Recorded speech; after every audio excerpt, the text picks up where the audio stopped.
Hey RVers, whether you're a weekend warrior or you're living full-time on the road, there's one small piece of gear that can save you thousands in repair costs, and most RVers overlook it.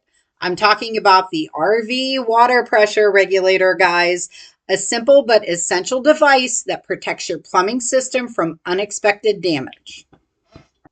So here's the deal. Most RV plumbing systems are designed to handle a pressure range between 40 and 60 psi.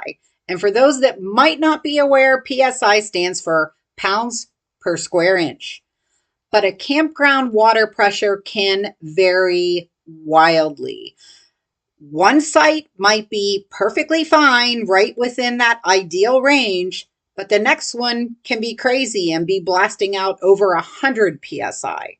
When pressure is too high, it can lead to leaks, burst pipes, damaged fittings, and broken appliances like water heaters or toilets. And trust me, guys, water damage in an RV, any damage in an RV is a nightmare.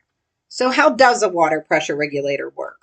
Well, a water pressure regulator is basically a valve that attaches to the campground spigot, and it reduces incoming water pressure before it reaches your RV. It also protects your drinking water hose and any filters you've got set up. So do you really need one? Yes, you absolutely need one. Even if you're lucky and the pressure seems fine at one campsite, the next one could be the one. It could be dangerously high.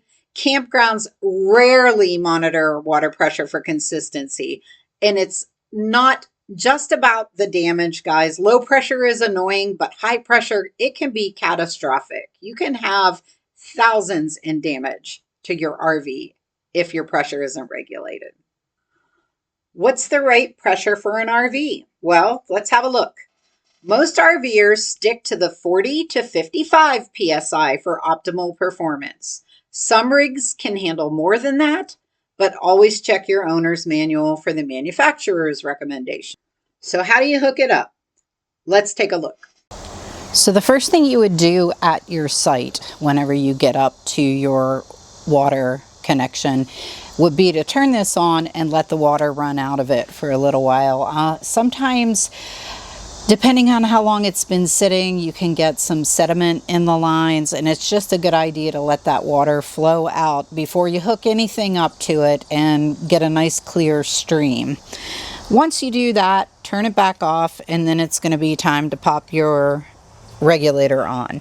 So what we would do normally would be to break out my husband's wrench and just make sure that that is as tight as possible on there. And then we proceed into attaching our filter. So the next step in the process is to attach your filter here, or if you don't have a lot of ground clearance and it's kind of like a tight fit for your big long filter to go in here, you would use one of these. This is called a hose protector, or sometimes they call them hose extenders. It's flexible, so it will give you the ability to, if you're very close to the ground, you can screw this on and then bend your hose to whichever angle you need it to be. We'll connect your pressure regulator first. And then I do have one of these flexible hose protectors that I use because it gives me a little bit more play with my water filter and the water filter. At that point, the bottom of the water filter, you're going to connect your hose, which will run to your RV, and you are good to go. Everything is set up and ready to go.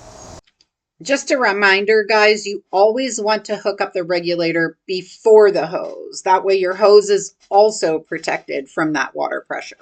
So how do you go about choosing the right regulator? Well, it's a matter of personal preference, but also based upon what your needs are.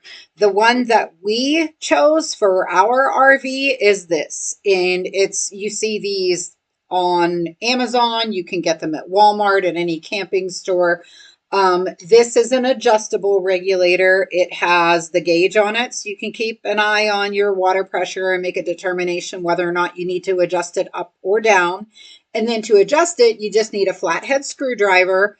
There's a little screw in the top of this that you rotate either in the direction it has either a plus or a minus sign, plus for raising it, minus for lowering it.